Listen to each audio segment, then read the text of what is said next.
आपको बताएं, एवेस्टिन इंजेक्शन की पाबंदी के हवाले से मुतबादिल इंजेक्शन ताहाल सरकारी अस्पतालों में नहीं आ सका। मुख्तलिफ बीमारियों के बायस आंखों में खून जमा होने से इंजेक्शन लगाया जाता था। शहरी निजी अस्पतालों से महंगे दामों इंजेक्शन खरीदने पर मजबूर हैं। मजीद सूरत हाल का अहवाल हमें अजमत आवान बताएंगे। अजमत, अपडेट कीजिएगा। आज बिल्कुल इंतहाई अहम खबर है कि वैसे इंजेक्शन की पाबंदी लगने के 1 साल बाद भी अब तक कोई मुतबादिल इंजेक्शन जो है वो सरकारी अस्पतालों में मैसर ना हो सका, जबकि शहर लाहौर के तमाम सरकारी अस्पतालों में इस वक्त वैसे इंजेक्शन का मुतबादिल इंजेक्शन मैसर नहीं है, जबकि शहर लाहौर के तमाम सरकारी अस्पतालों में शुगर और दीगर बीमारी की वजह से आंखों में खून जमा होने के बायस ये इंजेक्शन लगाया जाता था, जिससे मरीजों की वक्ती तौर पर होने वाली बनाई को मुस्तकिल तौर पर खत्म कर दिया जाता था। इसके बरक्स निजी अस्पतालों में 1.5 लाख का एक इंजेक्शन मैसर है जो मरीजों को हर हफ्ते लगाया जाता है, लेकिन इसके बरक्स सरकारी अस्पतालों में इंजेक्शन ना मिलने से जो गरीब मरीज हैं वो दरबदर की ठोकरें खाने पर मजबूर हैं, क्योंकि इस महंगाई के आलम में वो 1.5 लाख का हर हफ्ते इंजेक्शन अफोर्ड नहीं कर सकते, जबकि पैसे ना होने की वजह से वक्ती बनाई मुस्तकिल बनाई में तब्दील होने का खर्चा है। जबकि आंखों के मर्ज में मुब्तला मरीजों का हुकूमत से फौरी नोटिस लेने का मुतालबा किया गया और मुतबादिल इंजेक्शन फौरी तौर पर शहर लाहौर के तमाम सरकारी अस्पतालों में मुहैया करने का मुतालबा किया गया, जबकि माहिर इमराज चश्म के मुताबिक अगर मुकर्रर वक्त तक ये इंजेक्शन ना लगाया जाए तो आंखों में मजीद खून जमा होने से मुस्तकिल बनाई होने का खर्चा होता है। इसलिए मरीजों को फौरी तौर पर इंजेक्शन लगाया जाता है ताकि उसे सारी जिंदगी की मजदूरी से बचाया जा सके। जबकि याद रहे कि 1 साल पहले जो LRBT अस्पताल में वैसे इंजेक्शन लगने से बहुत ज्यादा जो बनाई वाले केसेस है वो सामने आए थे, जिसकी बुनियादी वजह ये सामने आई थी कि एक्सपायरी और लोकल सतह पर ये इंजेक्शन तैयार किए जाते हैं, जिससे लोगों को आंखों की बनाई चली गई है। जबकि साबिक वज़ीर सेहत डॉक्टर आमिर जमाल और डॉक्टर जवेद अकरम की सरबराही में कमेटी बनाई थी, जिन्होंने वक्ती तौर पर इस पर पाबंदी लगाई थी ताकि मजीद सख्त SOPs के साथ ये इंजेक्शन को मुहैया किया जा सके, लेकिन बदकिस्मती से अब तक पाबंदी भी उठाई ना गई, सख्त इकदाम भी ना किए गए और उसके मुतबादिल इंजेक्शन भी किसी भी सरकारी अस्पताल में मैसर ना किया गया, जिससे मरीजों को शदीद मुश्किलात का सामना करना पड़ा है और वो सारी जिंदगी के मजदूर होने का उनको खर्चा पैदा हो गया है। बहुत शुक्रिया, हमारे साथ अजमत आवान थे, तफसीलन अपडेट कर रहे थे।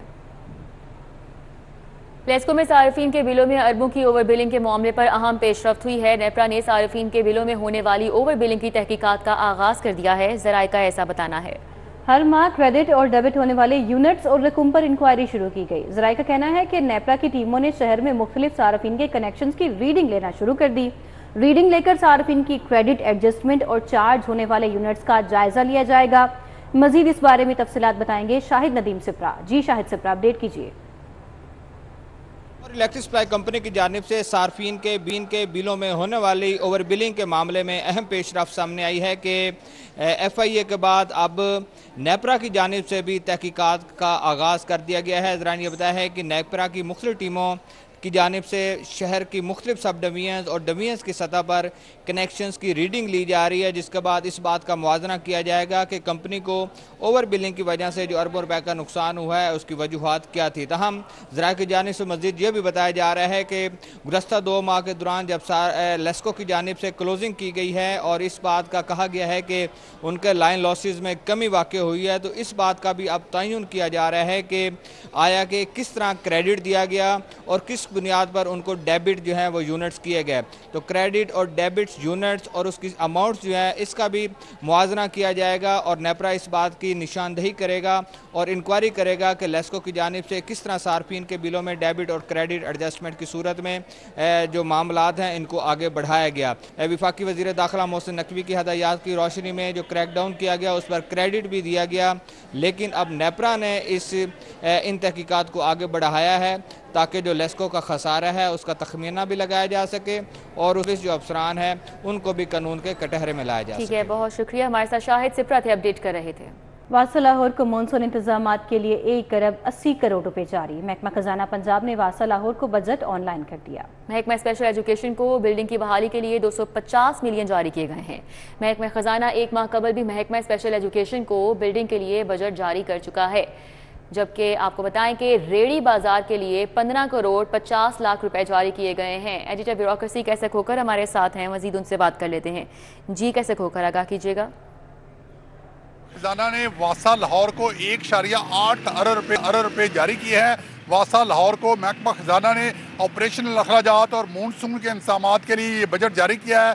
महकमा हाउसिंग ने ये डिमांड की थी कि लाहौर शहर में मानसून के इंतजामात के लिए जो फौरी तौर पर वासा को पैसे दिए जाएँ, जिस पर महकमा खजाना ने 1.8 अरब वासा लाहौर को जारी कर दिए हैं, जबकि स्पेशल एजुकेशन महकमे को जो बिल्डिंग है उनकी repair M&R maintenance and repair के लिए जो है 250 मिलियन रुपए जो है वो जारी किए हैं। महकमा स्पेशल एजुकेशन को इससे कबल भी जो 1 महीना पहले भी 250 मिलियन बिल्डिंग की मेंटेनेंस या रिपेयर के लिए जारी किए गए थे। अब दोबारा 250 मिलियन रुपए जारी किए गए हैं। महकमा खजाना ने ये बजट जारी कर दिया है। महकमा खजाना ने महकमा वासा जो है वासा लाहौर को 1.8 अरब रुपये का बजट जो है ऑनलाइन कर दिया है, ताकि लाहौर शहर में मानसून के इंतजाम जो है वो किए जा सकें।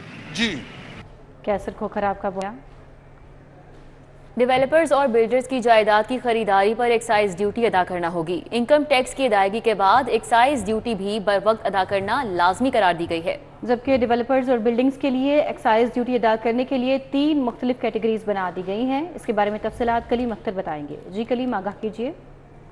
जी बिल्कुल, अब तमाम बिल्डर्स और डेवलपर्स जो कि इनकम टैक्स की अदायगी करते हैं, लेकिन अब प्रॉपर्टी की ख़रीदारी पर भी उन्हें एक्साइज ड्यूटी अदा करना होगी। FBR की जानिब से इस हवाले से बाकायदा नोटिफिकेशन जारी कर दिया गया है और तमाम जितने भी डेवलपर्स और बिल्डर्स हैं उन्हें जो एक्साइज ड्यूटी है वो अदायगी के लिए उन्हें 3 कैटेगरी में तकसीम किया गया है। अगर उस हवाले से बात करें तो सबसे पहले ऐसे इनकम टैक्स की अदायगी करने वाले तमाम डेवलपर्स और बिल्डर्स जो कि बर वक्त उन्होंने अदायगी की है, तो उनको मकानात की खरीदारी पर 3% एक्साइज ड्यूटी अदा करना होगी।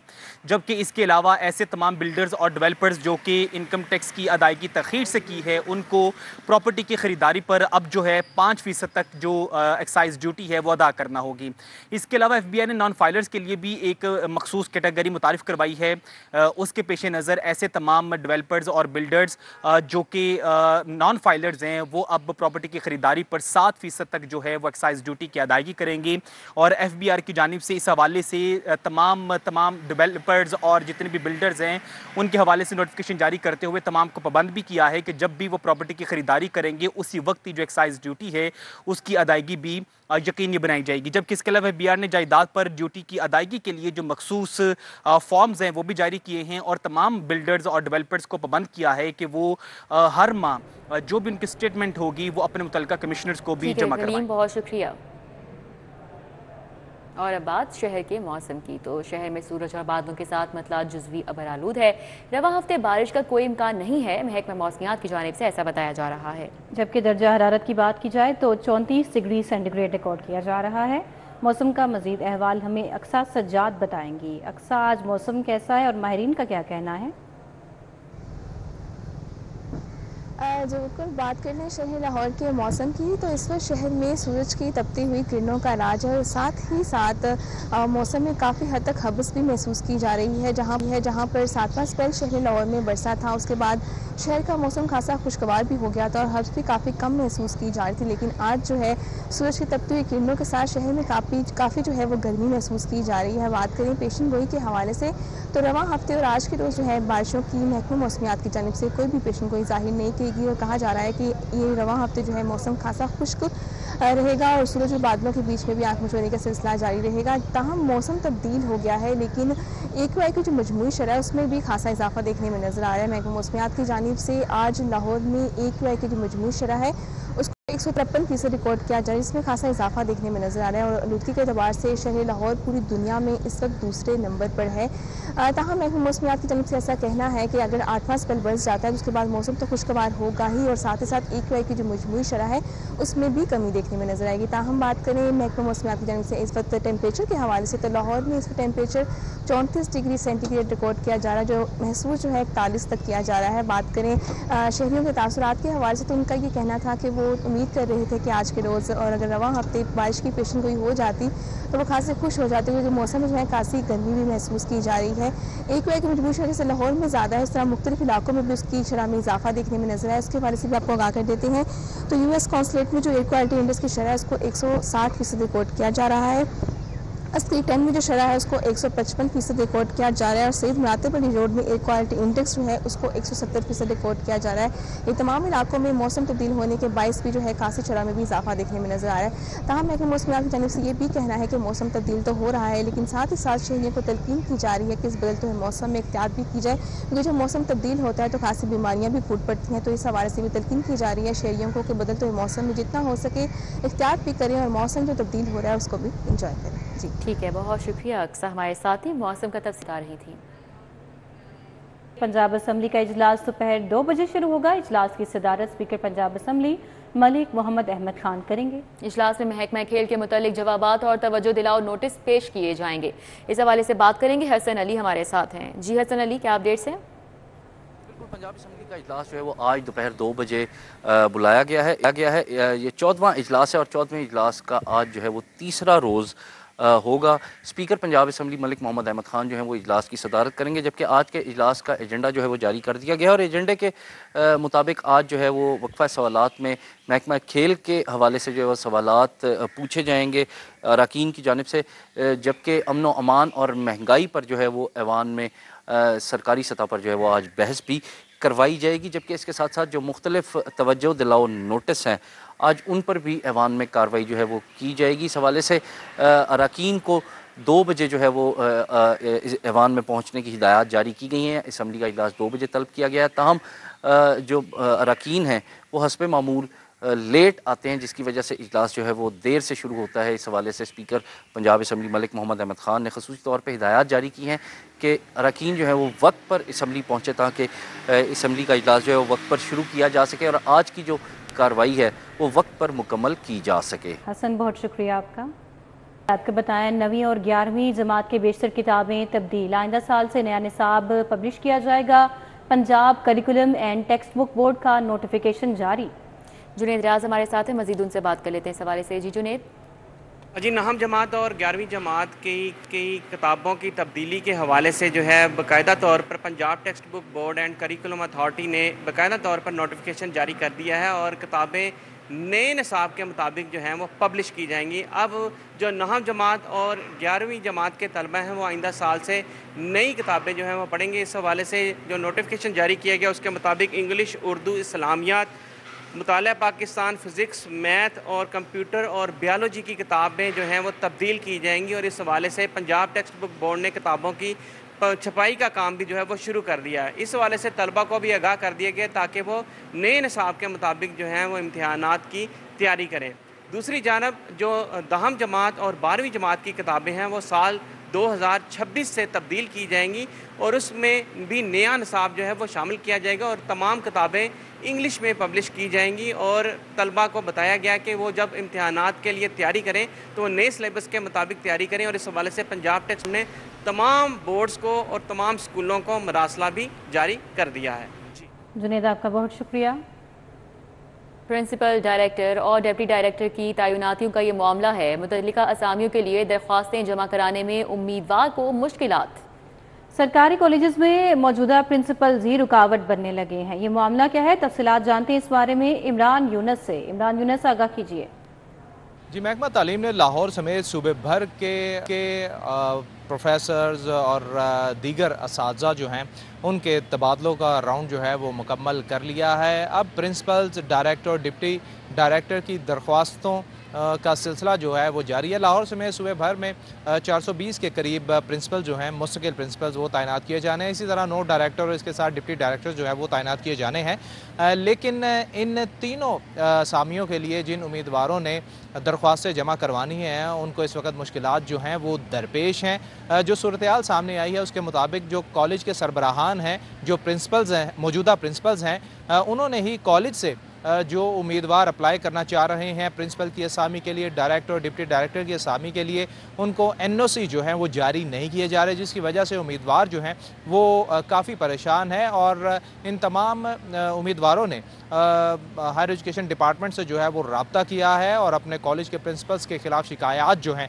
उनके अंबार लगा दिए हैं। असातिज़ा का ये कहना है कि जो कॉलेज सरबराहान हैं वो NOC जारी नहीं कर रहे कि हम इन मुतल्लिका असामियों के लिए जिनमें मुश्किल प्रिंसिपल्स, डायरेक्टर और डिप्टी डायरेक्टर की असामियाँ शामिल हैं उनके लिए अप्लाई कर सकें।